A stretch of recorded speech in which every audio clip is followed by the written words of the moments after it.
BJP का आरोप है कि ममता बनर्जी ने बंगाल के पुलिस प्रशासन का राजनीतिकरण कर दिया और राजनीतिक हिंसा पर वो चुप्पी साध कर बैठी। इसी राजनीतिक हिंसा पर प्रधानमंत्री नरेंद्र मोदी ने कल ममता बनर्जी को इशारों इशारों में सावधान किया था।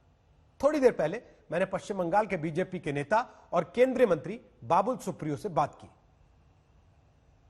क्या माना जाए, पीएम मोदी ने ममता दीदी को अल्टीमेटम दे दिया बंगाल के लिए? नहीं, ममता दीदी को अल्टीमेटम देने की क्या जरूरत क्या है? ममता दीदी को अल्टीमेटम जो है वो बंगाल की जनता जो है अपने मन में ये ठान लिया है। वो तंग आ चुके हैं ममता दीदी के लैक ऑफ गवर्नेंस या हर तरीके की हरकतों से। और मैं कहूंगा कि प्रधानमंत्री जी ने वही बात जो है, जैसे वो अपने पद के डिग्निटी के साथ जैसे वो कहते हैं, उन्होंने वही बात किया। और मैं ख्याल समझता हूँ कि हम उनका बहुत सराहना करते हैं, उनको बहुत धन्यवाद देते हैं कि उनकी छोटी छोटी ये बातें ये साबित करते हैं कि बंगाल के जमीन पे क्या घट रही है, हमारे कार्यकर्ता के साथ क्या हो रही है रोज के दिन में। बिहार के सेलिब्रेशन में भी उन्होंने वो बात भूली नहीं, और जिन्होंने वो बात कही है कि मौत के खेल से मत नहीं बदल सकते। तो ये एकदम जो समझने वाले के लिए इशारा काफी है। तो ममता दीदी अगर इस वक्त पद पे है तो सिर्फ और सिर्फ जो पुलिस और प्रशासन की जो राजनीतिकरण उन्होंने की है उसी की वजह से है। लोग अपने मत बढ़ा चुके हैं। और देखिए, ममता दीदी कुछ भी कहे, कितना भी पॉलिटिकल इल्जाम लगाए बीजेपी के ऊपर या किसी के भी ऊपर, बीजेपी के ऊपर खासकर, वो जो जिस तरह की अनाप शनाप बातें करती रहती है, मैं कहता हूँ कि बीजेपी को कुछ नहीं करना है। संविधान में सारे प्रावधान है। अगर कोई चीफ मिनिस्टर हमारे देश में फेडरल स्ट्रक्चर को तोड़ के संविधान के खिलाफ या संविधान में जिस चीज की मंजूरी नहीं है वैसी काम करे, तो सुचारू रूप से ये लिखा गया है कि under what circumstances president rule लागू हो सकती है।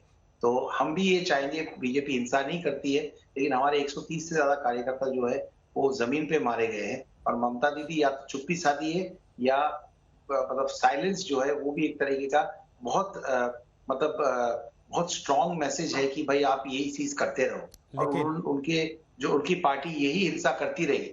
हम चाहेंगे कि डेमोक्रेटिकली मई में वो वोट आउट हो जाए और बंगाल तृणमूल को खत्म कर दे। बंगाल लोग जो है तृणमूल को बंगाल में खत्म करें। लेकिन ममता दीदी ये ना भूले कि संविधान में, कॉन्स्टिट्यूशन में ये प्रावधान रखे गए हैं कि अगर हद को पार कर देंगे तो उसकी भी दवाई जो है बिल्कुल मौजूद है। और सशक्त सरकार है केंद्र में, खुद कह रहे हैं कदम उठाने में भी 130 कार्यकर्ता आपके मारे गए हैं। 2018 में 12 लोग, 2019 में 12 लोग, 2020 में भी जून से अक्टूबर तक 12 लोगों के मारे जाने की खबरें हैं। और फिर आप ये भी कह रहे हैं कि अगर हद पार हो जाएगी। हद क्या है? 500 लोग मर जाएं, 1000 लोग मर जाएं, हद क्या है? देखिए मैं आपको फिर से ये कह रहा हूँ कि हद क्या है, कहाँ तक क्या है, वो निर्णय हम नहीं लेंगे।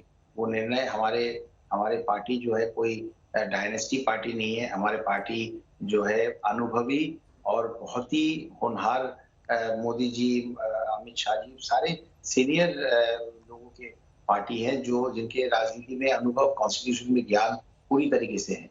हम जमीन पे लड़ रहे हैं। हमारी लड़ाई में हमारे आला नेता जो है प्रधानमंत्री जी, अमित शाह जी, जेपी नड्डा साहब, सब बार बार बंगाल जा रहे हैं, हमें प्रोत्साहन दे रहे हैं। हम लड़ाई लड़ते रहेंगे। ममता जी के खिलाफ जो सारी बातें हैं वो हम सामने लाएंगे। हद पार करने कौन से वक्त क्या चीज होना चाहिए, उसके लिए राष्ट्रपति जी है, सरकार है, वो डिसाइड करेंगे। लेकिन ये बात तो सही है, आप लोगों के सामने कई बार कोई चोरी छुपी वाली बात नहीं है। कई बार हमारे बंगाल के रिप्रेजेंटेटिव जो है वो प्रेसिडेंट से मिले हैं और इनके ममता दीदी के करतूते के बारे में हमने बताई ये बात।